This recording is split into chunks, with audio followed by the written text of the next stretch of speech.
Now then, people, good evening and welcome back to the Just Joe Football Show and another episode of The Final Word. As you can see, we have two fantastic guests on tonight.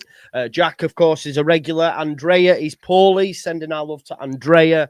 Lockie and his girlfriend are celebrating Chinese New Year, so big up to them.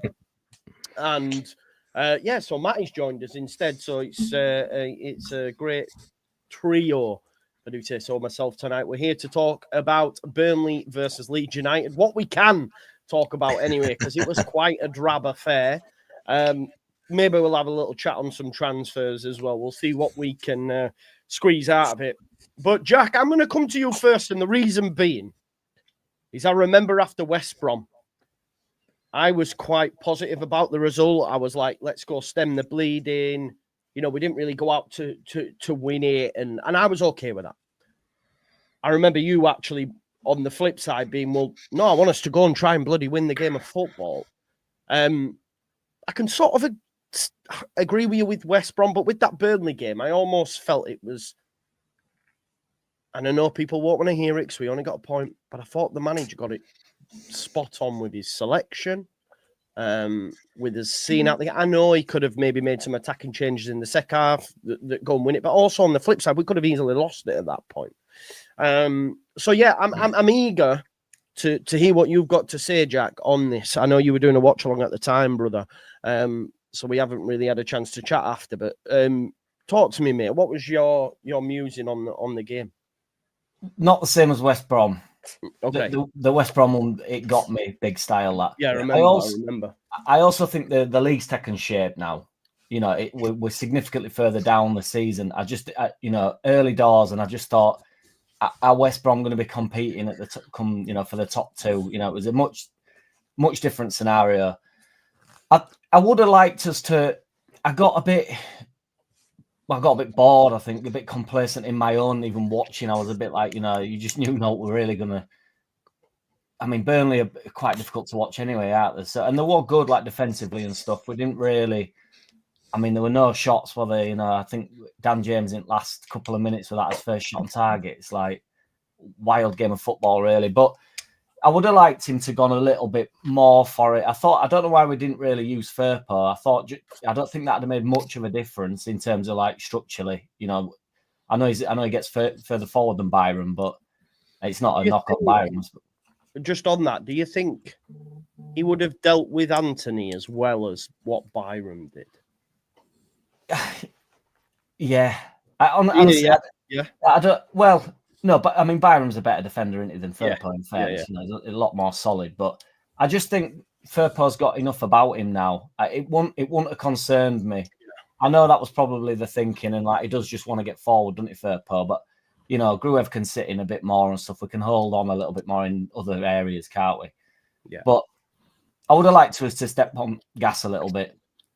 But I would have taken a point before the game, truth be told. I just thought it doesn't really matter. They are a decent side. They will be round and about, won't they, come end of the season. So it's a decent point. Everybody else slipped up. It were important that we didn't, because Burnley, really, they win that game. They put it on us a bit, don't they?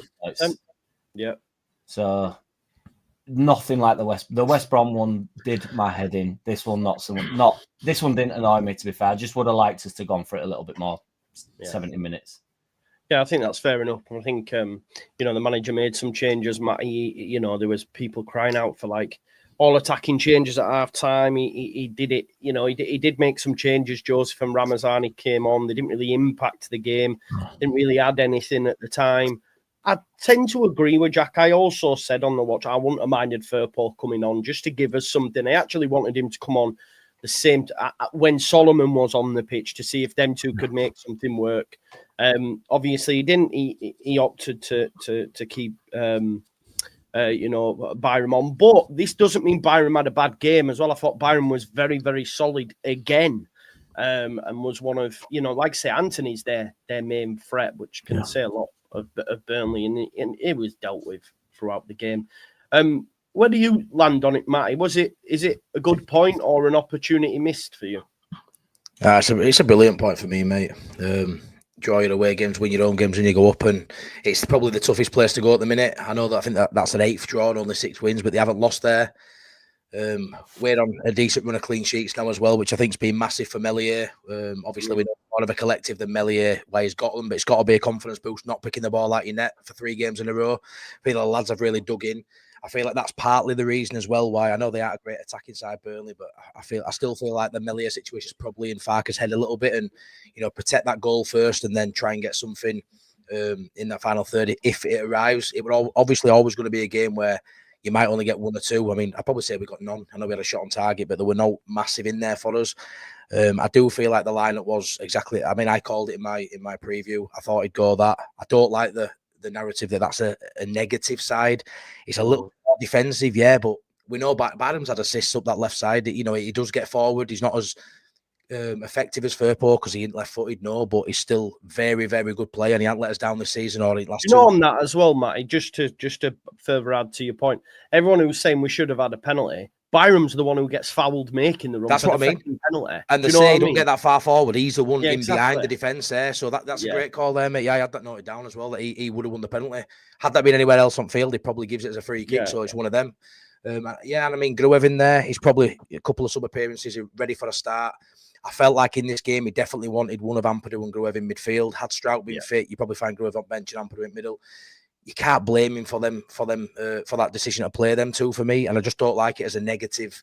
Yeah, you've got Rothwell. He's going to get you more going forward, but we've seen early stages this season. Gruev, he's quite comfortable going forward now as Gruev. He might not be as forward thinking as Rothwell, but in a game like that, I don't think you can point the finger at Farke.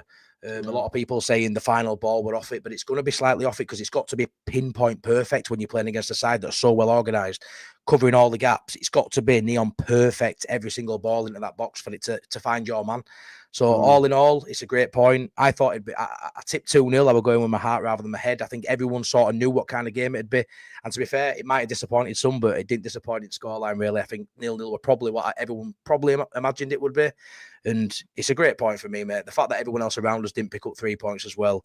It was a perfect weekend, really, apart from us getting 3 points. So in terms of what it did to the top of the table, it didn't do much, which is great, really. And that's probably the toughest away fixture gone now, for me. Yeah. He's hit so many nails on the head there. I think, Jack, I don't disagree with what Matty said. I also think it's a great point, especially in the context of the weekend, where Sheffield United get beat by Hull and Sunderland draw against Plymouth. Now, we're looking ahead. We've got Cardiff at home on the weekend, which, and if anything, I think someone mentioned it in the chat, really the onus was on Burnley to win the game, not us. Do you know what I mean? They're the one trying to close us down.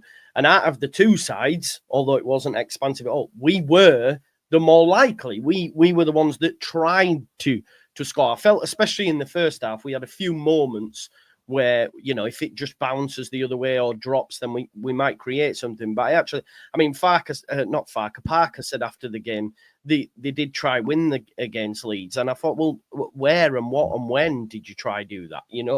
Because if anyone was going to score, it was us, I thought, Jack. Yeah, they had a couple of little half chances, didn't they? Headers and stuff, like just balls into the box and stuff. But like even Farke in his interview, didn't really say that they were full chances, did he? Just sort of said, which is bound to be the case, if you're pumping ball forward or into the box a bit, if somebody wins an header, suddenly that becomes an half chance, doesn't it? They're nowhere near goal and stuff. So, yeah, they weren't trying to win the game. We knew that they weren't going to try and win the game. I just think my only slight concern would be that, and I don't care about what Burnley are up to, but they are in good form and stuff.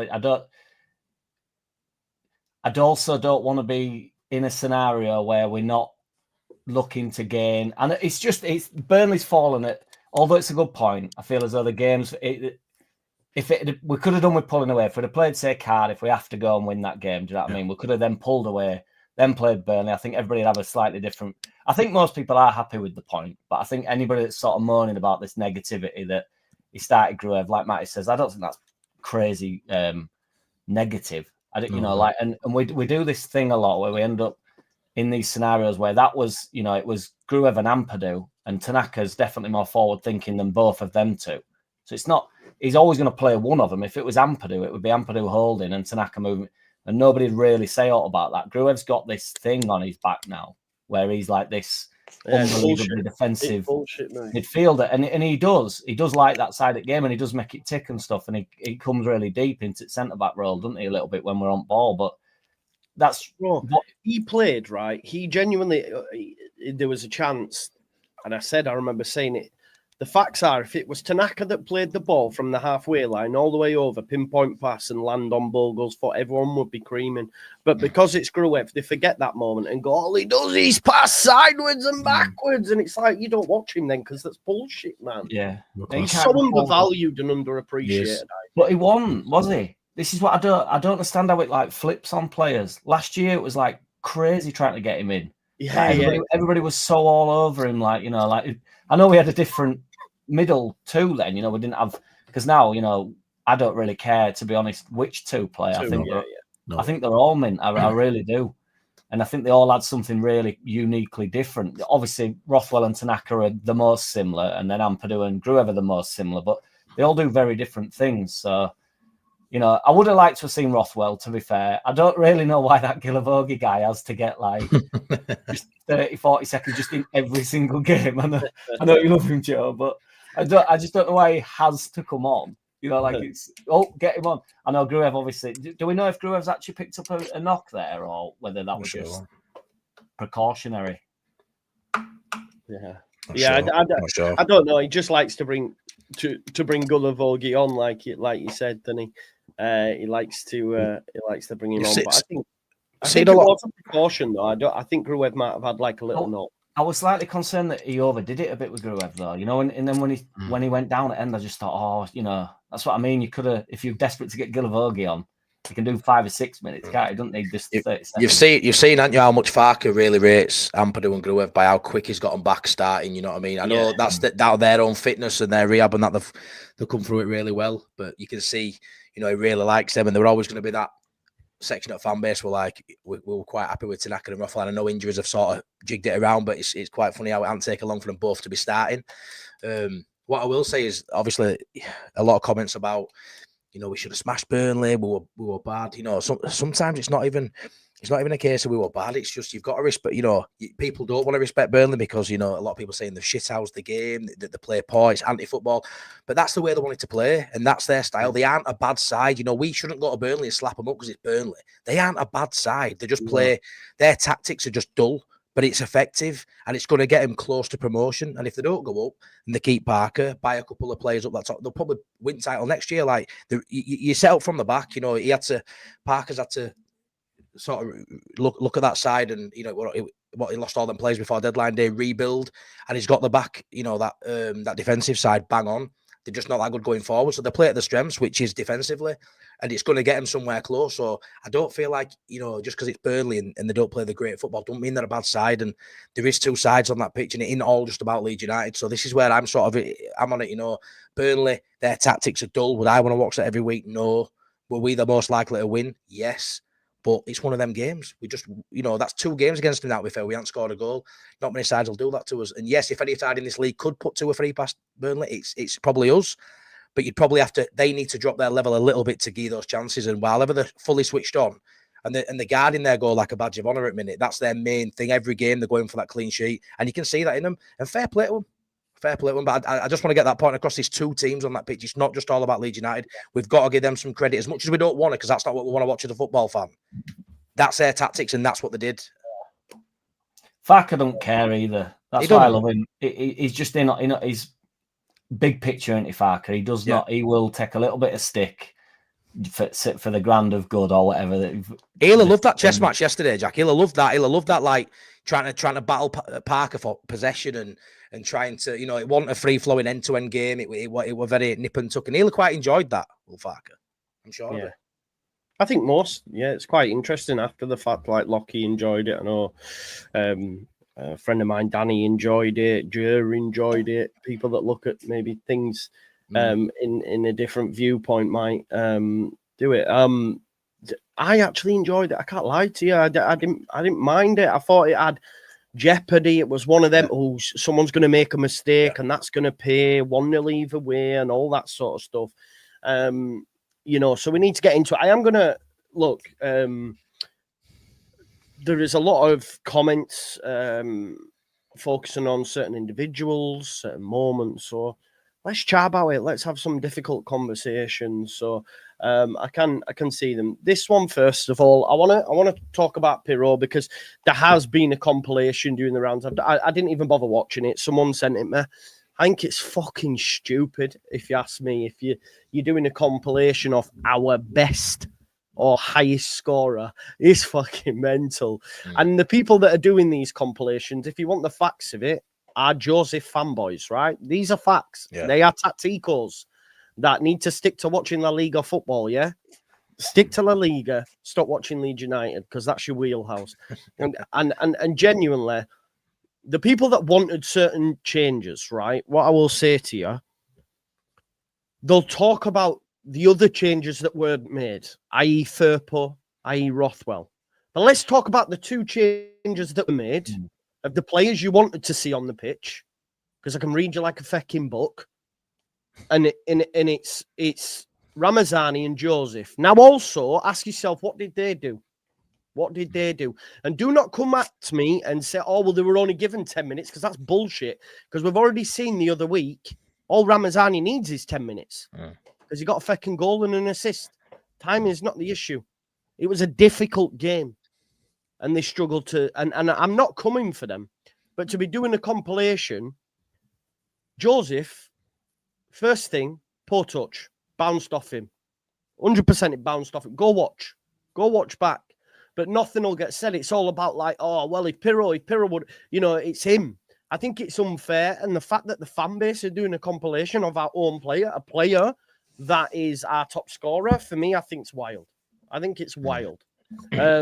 So I don't. And listen, I'm gonna star your comments.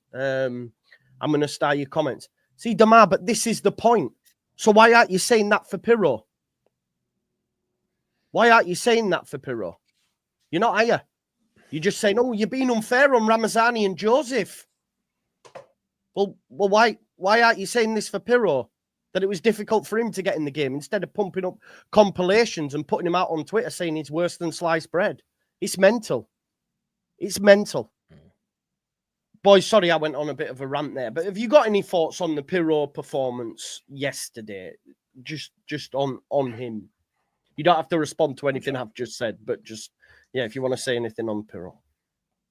You want to go first, Matty? Yeah, I mean, I understand the selection. It's a game where there might only be one or two chances.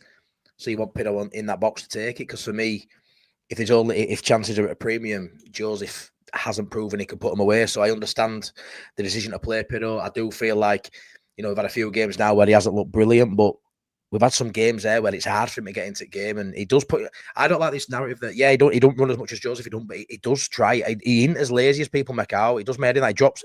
He does drop into midfield. He tries to link up, and he ain't too bad at that. Sometimes, I mean, when was the last time he missed a sitter? Like, I can't remember him missing any sitters. So this compilation, I haven't seen it. It can't be a missing goal. You can say he don't do this, he don't do that, but let's talk about what he can do. Like when that ball's hit box and he's got a shot, 9 times out of 10 it's hit back in net, not only just on target, it's in the net. He doesn't miss many shots. So I do, and I'm a massive Joseph. I've got Joseph shirt signed on my wall there. I'm a big Joseph fan. There were plenty of times this season I wanted Joseph to start and Piroe come off the bench, because it worked. That does work. He comes on and he does affect games better than what Joseph does. But I'd also feel like you need to give a striker a run of games, and finally we've seen a striker get a run of games. And the goals might have dried up a little, but it's still 7 points out of last 9 this week. 3 clean sheets, 5 goals in 3 games. I don't think it's that much to be sniffed at just because he hasn't scored. Why are we hammering home that Piroe's not had a great game when we've just gone to Turf Moor and come away with that, and we've got two wins back to back? I don't know why we're having to pinpoint. He isn't playing that bad. If we are allowed to constructive criticize people, I get that. Yeah. But for me, I don't understand what there is to say about Piroe at the minute, because he hasn't scored a goal for a few games. Is that what it is as a striker? I don't think he's played that bad, lads. I don't. He's just been quiet, but he hasn't been that bad, mate. He hasn't. Go check and use in the chat as well, because I remember you saying it at the time when I was, quite scathing of the performance against Harrogate, of the 3 that came in.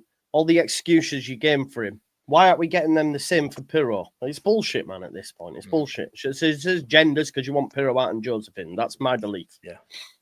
That's my belief.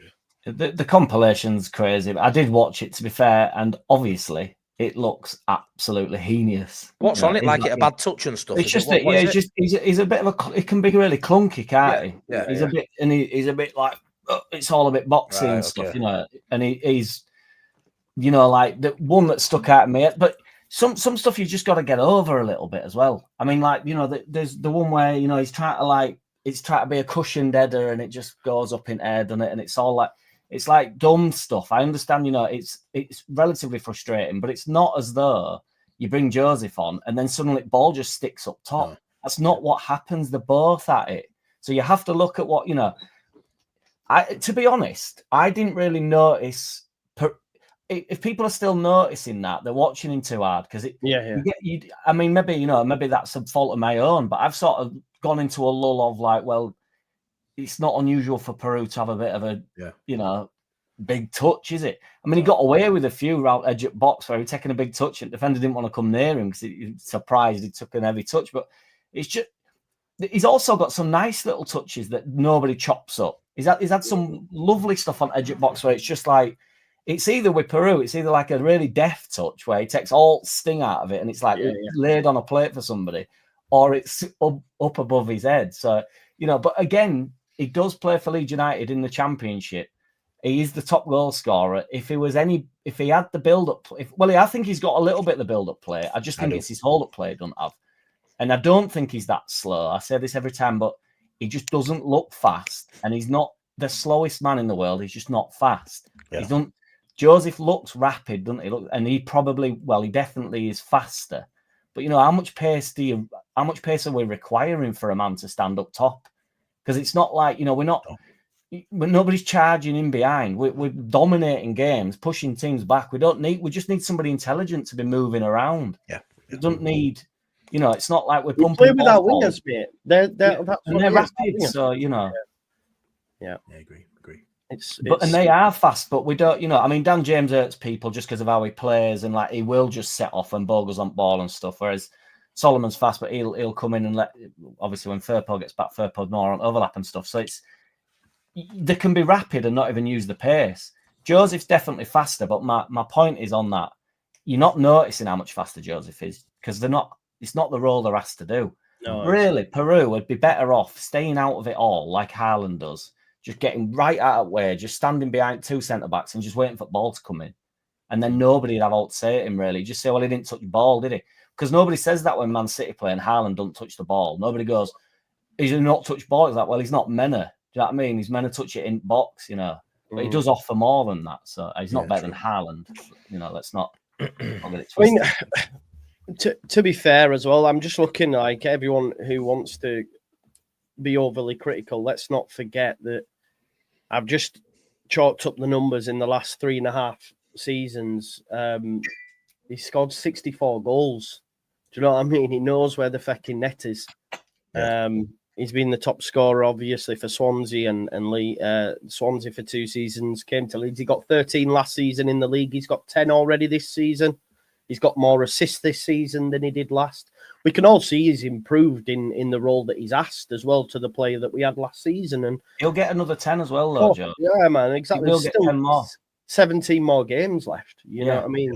So, you know, I think we're being hypercritical. He's going to go in little patches where he's not getting many chances and stuff, and he's the type of finisher that can ride that out. I honestly don't think he won't be. It will be on his mind, as it would on any striker's mind. That, you know, I want to get a goal. Because when I was sent that compilation, it starts with him having an effort at goal, which is actually well blocked, and he's actually dug it out to try and hit the top bins. And if the block isn't in, it might actually go in top bins. So when I seen that as that actually being like I just fucking switched it off. Yeah, what are we having that's a block.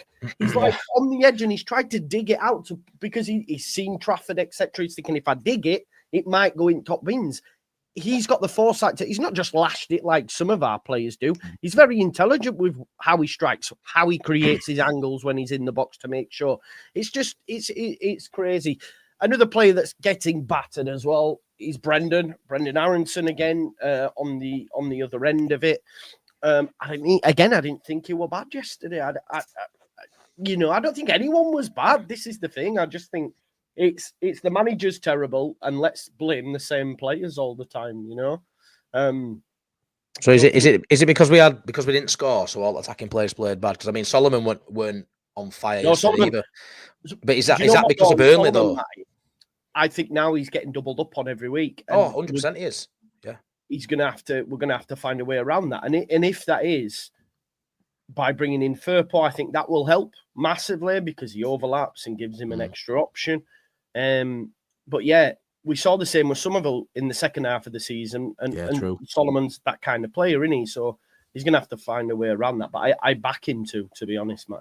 Yeah, me too, mate. He's been form player in division, hasn't he, for the last month or two, and now you've got Ramazani pushing him as well, so it's only good. But like I say, to be harping on about as attacking players when we're top scorers in the league just based on a game that we didn't score a goal in against the best defence in Championship history, I think, since that started. It's just wild. Like, we're talking about as attacking players here, like the shite, like, you know, we're top scorers in the league and in Piroe, our top scorer of the top scorers in the league. So I don't really understand why we've got to do this as a fan base. We've got to find reasons and dig our own players out. Like, I understand emotions are high, you know what I mean? Like, it's a very nerve-wracking time. It's tighter than we all thought it'd be. You know, we haven't done no in January as of yet. People have rounds. I understand it's a bit twitchy, but a draw at Burnley, we don't need to lose his head over it. You know, I fully expect us now to play Cardiff, win 3 or 4-0, and Piroe can get one, lads, if I'm honest. And then what, you know? But like, even a 2-0 win at home probably won't please some people. It's got to be 3 or 4 against your Cardiffs, and it's got to be 1 or 2 against your Burnleys. Like, you can't win every game. You know, I know it's an easy thing to say, and I don't really like it when people just generalise and go, you can't win every game. But it's true, you can't. And this is a game. This is a game, really, when you look at it on paper. You know, if when you do your predictions and you go through and you do your predictions every month, you probably stick Burnley down as a draw. Like, most people would look at it, you know, whether you play them tomorrow or in 4 weeks, and look at it and go, that's probably a draw, that. And you'd accept it, and over the course of the season, you're going to wrap up enough points around that draw to still go up anyway, in my opinion. So I just think we just need to not lose us cool a little bit. Like, you know, we don't have to dig us players out, and compilations done by a fan sent around our fans. It's just, are you even a fan? You know what I mean? It's crazy. Crazy. I do. Listen, I feel like I'm going on rampage tonight. I want to reply specifically to Damar. I will criticise Aaronson when he needs criticising. I've said he holds on to the ball too long. I don't think he had a bad game. Also, he said at the start of the season he'd be a player of the season, so therefore what criticism? That's bullshit, bro. If he was bad, I would say he was bad. And again, to you, Jamie, I don't think he had a bad performance. In my opinion, I don't think he had a bad performance. Just because you did, don't mean that I'm like pretending and lying to you and saying, oh, he didn't have a bad performance. If I thought he did, I would say. Yesterday, I thought Ampadu was shaky in the first 10 minutes. Outside of that, I've got no one to gripe about. I thought Bogle was our best player, if you want my honest opinion. James tried to make stuff happen. Solomon was doubled up on. Subs didn't do much. That's it. This isn't me protecting certain players. Although I do realise that I do defend some more because they get battered unnecessarily. But I'm not sweeping bad performances under the carpet. I don't think he had a bad performance yesterday. I don't think I just want to say, like, everyone's having a go at Piroe and Aaronson. Who was better than Brendan? Tell me who was better than Brendan. Because you can't tell me that, well, I could go through the team and everybody were better than Brendan. They weren't. They were all much of a muchness. Yeah, they were all just all right, weren't they? They were just all right. We're fine. Yeah. As you put, that's fine. Well, it's fine. They were all right. You know what I mean? Agree. The game wasn't set up for anybody. If somebody had lit it up, it was going to be like you said, you know, it was going to be a mistake, or somebody gets scores a worldie or something, or a brilliant delivery goes in. Do you know what I mean? There's something in and around box, and that would have been that they'd have got the man of the match. One of them. Yeah. You know, if Aaronson puts one in top bin and they got man at match in that game, it's much of a muchness that it's not designed. That type of a game is not designed for anybody. It's designed on a mistake. And I actually thought in the first half, I thought they looked not dodgy, but when they was on the ball, I thought they had a mistake in them, to be honest, at the back. I felt like they ran it a little close a couple of times, and I thought we might get something here, like just get lucky on with press, really. But I thought it'd be that type of a game. But yeah, again, I didn't notice, you know, probably if I unbelievably analyse Aaronson, he probably didn't do a great deal. But I was just looking at it as a whole, like say nobody will bang at it because it just it wasn't an attacker's game, was it? There was nothing. There's no space, no room. Difficult. Yeah, it was difficult. Everyone rightly has responded to me and said Bogle was immense, and I said that myself afterwards. I said he was my man of the match, Jack. What a buy he's been, because for the last 6 weeks now, you could argue he's been our best player on the patch. Him and Solomon anyway, but I think over the last two, Bogle's definitely stood out. What a buy! What a buy he's been. He's quality. Yeah, I think over Solomon, to be fair, over past just ever since. I'd like to actually go back and realise when he really started coming into some form. I think after the did he get suspended or something? We missed him for one game. Byron went right back. And then he came back and he's just gone. Yeah, because he's just blowing everybody away when he goes forward. He's such a beast, isn't he? And I actually think he sorted him. I mean, it seems a bit rude of me to watch 3 or 4 games. Just at the start of the season, he looked a bit like dangling legging a little bit, didn't he? And I thought he's a really quite dodgy, because I think he gave pen away, didn't he, on first game? And but that it's a big. I don't want to be that guy, but it's a big club, isn't it? To come to, and I know he's only been at Sheffield United, so it's a big step up. So, but there will be a little bit of that in there. Do you know what I mean? Where he doesn't know anybody and all this type of stuff. But yeah, he's been tremendous. If it were champ manager and you went and you just sorted by average rating, I honestly think he'd have the highest average rating of every player we've got at the minute. I think he's been at every game. It's just like, and it's crazy. Like, you're just looking forward to him getting on ball and stuff. And like, when have you last time? I mean, I never thought I'd be saying that. When we signed him, I'm literally like, and when he's on edge at box, I want him to shoot and stuff. It's like, because he has like 10, 15 minutes in each game where you think he's literally on fire here. Like, let him run at him, or like, and he links up with James so well. He's got a good eye for like a little clip ball over the top. And he's got a proper right back, isn't he? He's good. He's been brilliant. He's brilliant.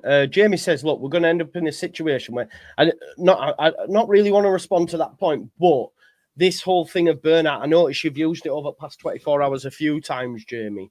And I just wanted to discuss that.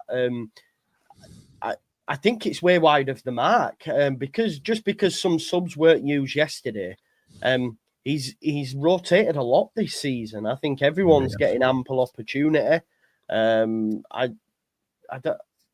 don't know. Does anyone think it's a risk? It's just Brendan. There's just Brendan. I was going to say that. We need a 10. It's the only player that's having to play pretty much every minute, really, isn't it, to be fair, this season. Other than that, I think we've had rotation pretty much everywhere. With a couple of games where Ramazani didn't come on and you're thinking what's going on, and then I think he started one after that. And I think it's healthy competition everywhere. I do feel like you can see he definitely trusts his squad. And I just think the players on bench a minute, probably players who aren't in form, and what you're wanting to see is them come on the pitch and in those 20 minutes they're given, do what Piroe did earlier in the season in impact games, do what now Ramazan is doing when he's getting his 20 minutes, because 20 minutes to some people isn't enough, but to the right person it is enough, and they'll do enough with it. So I think I definitely see enough rotation in this, and I feel like we've got, like I say, apart from that 10, it's the only place really we don't see him him sort of swap about. But yeah, I'm quite happy with it. I'm really happy with rotation. I don't think it's a problem. I really don't. I can't go back down this burnout route. I can't do it all again. I honestly can't do it all again. It used to get me big style. We don't get out of second gear most games, Jack. Anyway, I'm going to say, I mean, Farker, I thought the criticism of him, it were boring and really everything just good and waiting, just passing side to side. So I thought it wasn't thrilling. Surely to burn out, you'd have to get some thrill going on. I mean, the players can burn out, I've no doubt, but also no matter what I don't know the statistics on this, but you can pretty much guarantee, like when we had Click and stuff, he played every single game. Some players in each, if you're going to get promoted, there's always 1 or 2 players that you play every single game. Now, normally they are your best players, and you could argue Aaronson's not, but we need him in there. He works his nuts off. It's not going to be a problem having Aaronson in there. I would like some backup on that. I would like to be able to rotate him, but I'm just stating the point that if you went through, I'll bet my bottom dollar on it. I do have a couple of dollars in my wallet, actually, funnily enough. That every single side that have gone up have played somebody like, you'd look at that and think he played far too many minutes that year. There's always 1 or 2 players that play every single minute. Yeah, I agreed. Honestly, my head's burnt out, man. I could see some comments, and I am gonna respond to a few. Sorry, Lucy, I've noticed it recently. Why? No. that's the whole point. You have an opinion and we discuss your opinion. Would you rather I just ignore it? Or would you rather I just agree so that it's not the only Just Joe show? And this whole comment is that you'll get blocked because I'm the Labour Party. I don't even know what that fucking means, bro, to be honest. But no, you can have an opinion. As I always say, opinions are like arseholes. Some are just worse than others. It is what it is. Michael, again, you're making things up. Do you know Largy isn't happy?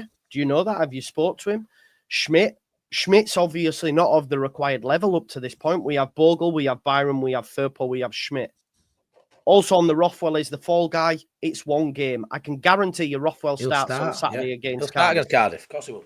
Yeah. So then what's your point? What's your point? We played away. He made rotation to ensure that we didn't lose the game.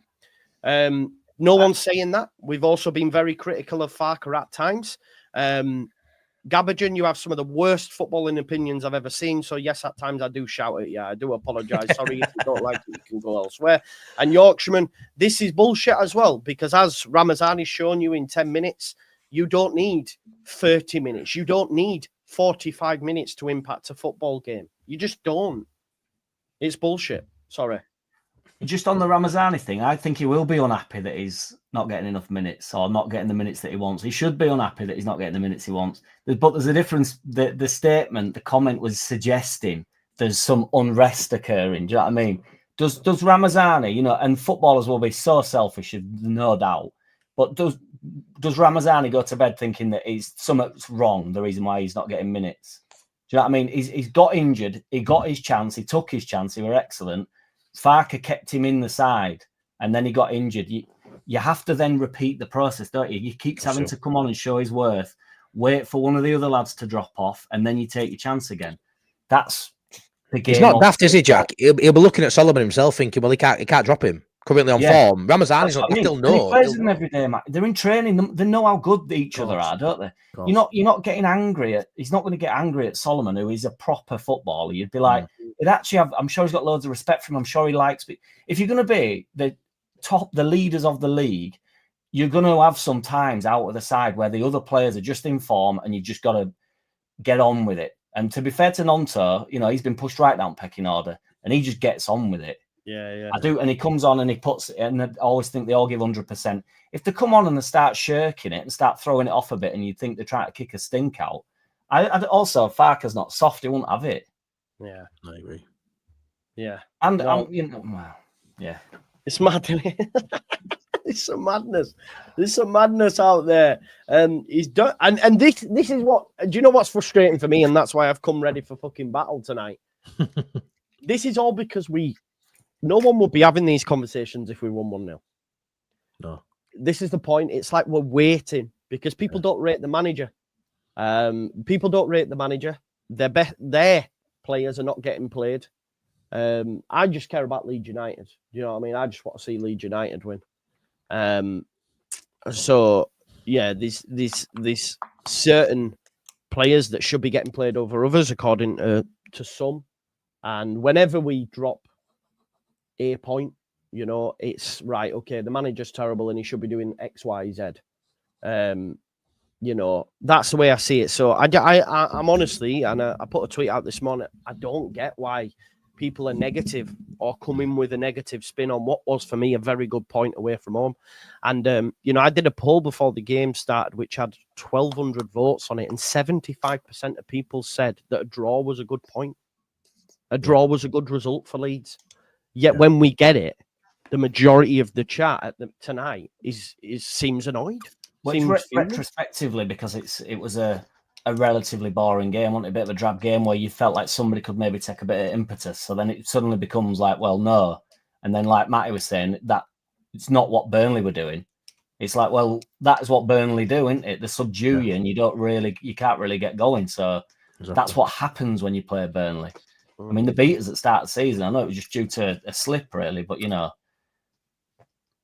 didn't want to be getting beat yesterday. You imagine we start Firpo and Rothwell there and we lose 1-0. These people who are saying he had wrong side out will have been saying, why didn't we play Gruev and Byron. Yeah, they said we were naive, wouldn't they? You can't win. You're not we're going to be able to break down and all the rest of it. And exactly. And just like that shot by James, if that goes in, if game plays out exactly the same way, but that shot from James goes in at the end, everyone's lauding everything, lauding game and saying it were a perfect snatch and grab. Or just staying quiet, Matty, which I think is problem most of the time. They just don't stay out then. They just go, you're probably right there, Jack. Yeah.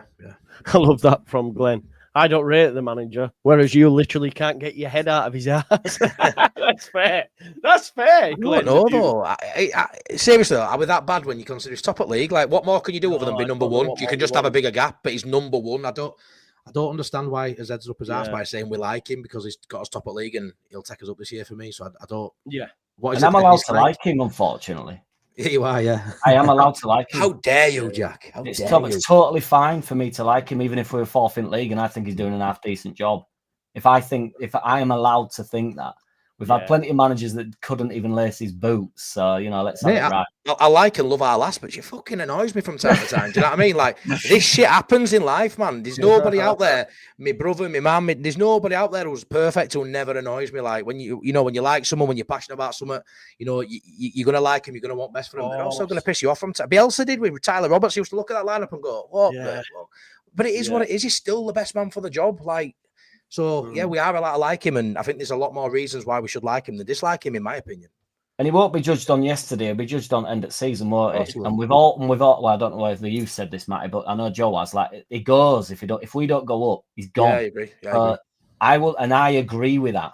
So, I mean, how much do I like him? If I'm saying if we don't go up this season, I think we need a change. Yeah, I don't know how much more I could sort of say. I've even said, Jack, I don't know how much more fair I could be.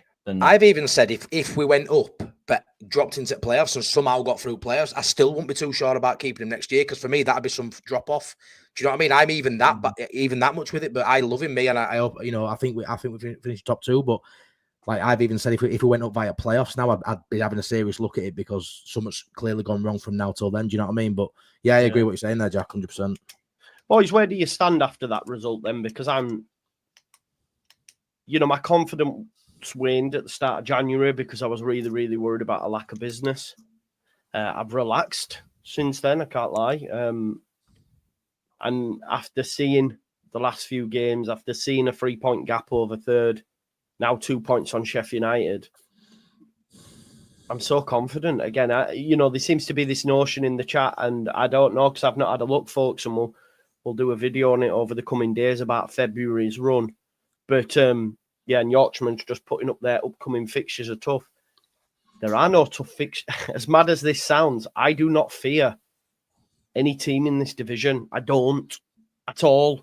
So I don't see a world in where there is a tough run for Leeds United. And that might sound crazy, but we might have to play Sunderland, Sheffield United. I hear it. But we'll score against Sunderland. We'll have chances against Sunderland. We beat Sheffield United. They've got to play us. People forget they're playing Leeds. They're looking at their fixtures going, fucking hell, I've got Leeds in 4 game time. Why are we looking at Sunderland who we should have beat? We aren't going into that, but we will be given chances against Sunderland. Plenty of chances. We'll have to be tight at back because they can score goals as well. They're a really attractive side going forward, but we will score against Sunderland. And Sheffield United, we beat them 2-0 already. Like, what is there to be fearful there? Like, they're playing us. That's harder, I think, than what we're facing, if I'm honest. Yeah, Agreed. I think we're confident us three, aren't we, with promotion? Yeah. I think. I honestly just think Farke's got it under control. I really do. I don't think there's any panic in him whatsoever.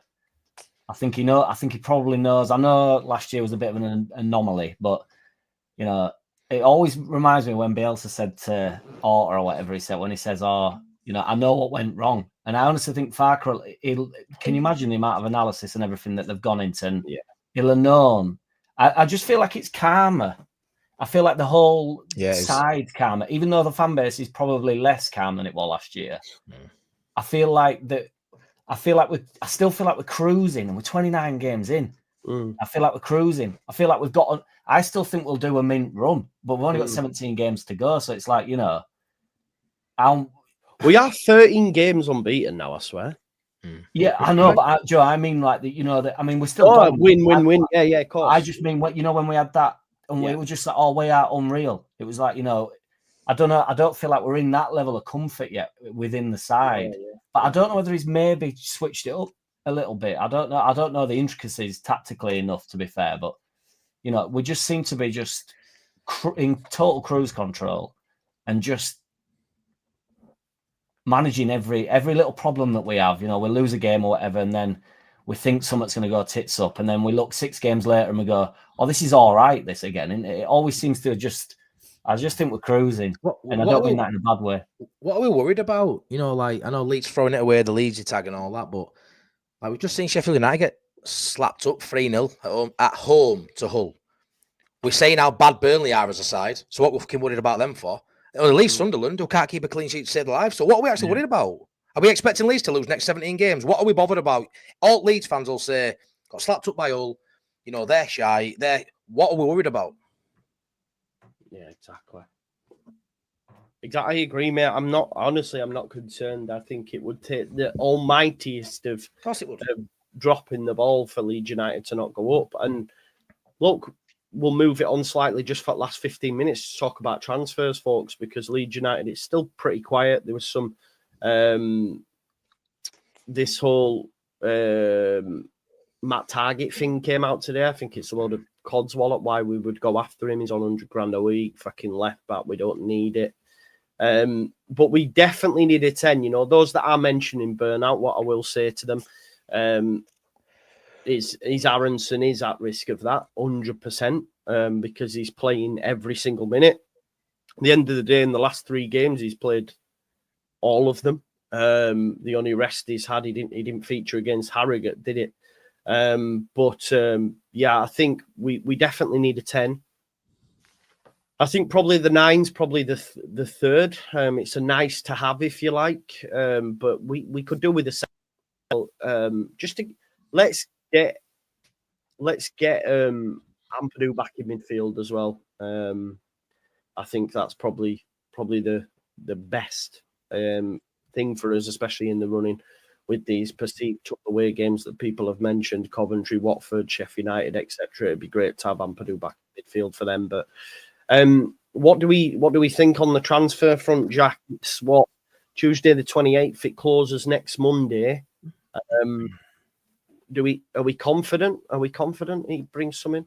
Well, I wasn't the other day when Farker came out and had that interview, and he started mentioning the positions that he's looking to fill, because I thought it's on now. But he's I was like adamant.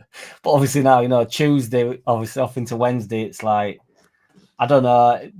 I think there's a good chance somebody will be unveiled on Saturday. It'll be like somebody's here type of thing. I do think there was some. I mean, I saw that Target thing, and I just thought, what's this about here? Yeah, like, because I just didn't make sense, does it? No, and it's like, that is like token type. I mean, I know it's decent, like, but it's like we're really not striving for that, are we? So it's like, yeah, I'd probably be a loan in Woodix, if he's on 100 grand a week, he's not going to be. And why would he want? It's just crazy. I know he's not getting much game time and all that stuff. We just don't need him. So it's just like,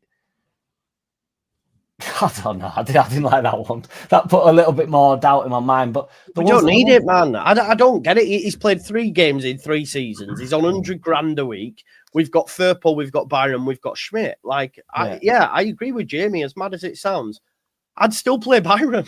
I'd be like, you sit on bench Target. I'd still be banging Sam on over him. So I'd be pushing to get Firpo on as well. Yeah, like, we need Firpo, and I'm hoping Firpo starts on Saturday. To be honest, if not, then there might be an issue there. And I think whoever we bring in anyway, if we bring in 1, 2, or 3, I think they're only going to be like depth options, to be fair. I mean, if he brings a 10 in, he's probably still going to stick with Aaronson and have someone be, now Buendia's probably not on the cards. You're probably looking at whoever comes in's backup to him anyway. If you bring a striker in, he's probably still going to stick with Piroe and have him as backup anyway, fighting for Josie for that second fiddle. Brings in a centre half when Strout's fit. So for me, whoever he brings in, the fan base might not be happy anyway, because it might just be a depth option. It might be someone, because he probably ain't going to. He always talks about bringing people in who's better than what we've got. He probably ain't going to be able to bring someone in January who's better than what we've got starting, because those players we've got in that starting 11 are pretty decent, hence why we're top of the league. But they might be able to bring someone who's better for that second option, which I think is probably what we're looking at. So there might not be no big names, there might be no big money, might be a couple of loans who maybe from European markets. So the fan base might not be happy with it, but it's depth. I think that's what we're going to do. We'll bring a couple of depth. And I were massive on Bomadeli and Buendia, but obviously now we know they're not happening. I think there might just be depth options, which might not be enough for everybody else. I don't know what you think about that. But I think it's unlikely that we're going to get a 10 signed. I think the only chance that we'll bring someone in is if it's on some sort of a loan or we're just dragging someone in from somewhere. Because I agree. The signing of a 10 now is like, we're not going to do that unless he's the Premier League 10 for us the year after. Do you know what I mean? So, but that is where we need someone. So, you know, I'm not bothered about centre back either. I can't help it. No, I'm really not, dude. No, I just think Ampadu and Rodon for the time being. Once Struick's back, if he gets back, and if he don't get back, I just think we can ride it out again. Unless we're getting a proper. I'd have gone for that Abomadeli as well. I can't say his name, dude, but I'd been up for that. But I don't know a great deal about. Just looking him up and stuff, and just being like, well, yeah, I'd take that. Do you know what I mean? It's not. I don't know. I just think Ampadu and Rodon are mint at back. I know you said they're a bit shaky first 10 minutes, Joe, but I just think we can. I love Ampadu, and I want him in centre mid, but them two back. We've got so much depth in centre at Park. It's just like it's the 10 for me. It really is the 10. Just somebody just help Aaronson out, even if it different profile, maybe something. Yeah, just something in there. Yeah, we do. Yeah, we do need something, and you would hope that Leeds United are going to pull off a Solomon-esque type signing. I think with the last few days, because I think that's what the narrative will be from the club. Is like, we waited. That was Angus's line when he spoke to Square Ball. We waited for the right deal to come available. Farkas spoke about waiting, and I think he's happy with the squad. I also think Leeds probably still be all right, but I would rather us not risk it. I think that's the angle where I'm at. We made the most money in the summer.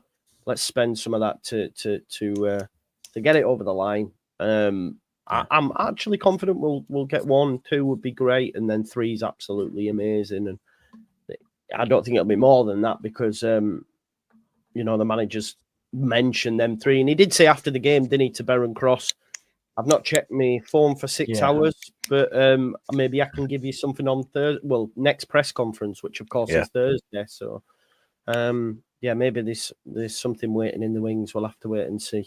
Yeah, man.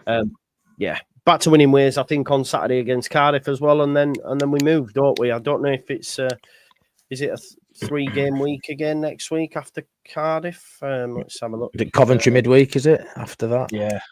And then Millwall, Millwall, FA Cup. Oh. Okay, so all right, okay, so we've Tuesday. got.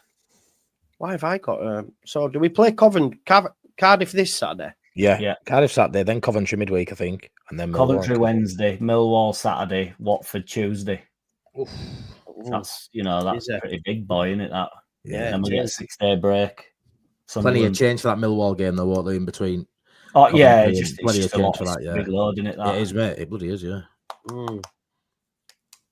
Hopefully, Aaronson only plays 90 minutes for 4 of them games, and then we'll be all right. So that's the thing, isn't it? It's a good point when you mention that. Obviously, you rotate for the FA Cup, but there's quite a lot of league games in there. But look, for all those that are bemoaning rotation and stuff, I think we'll see Rothwell come back in on the Saturday. I think we'll see probably Firpo start at left back.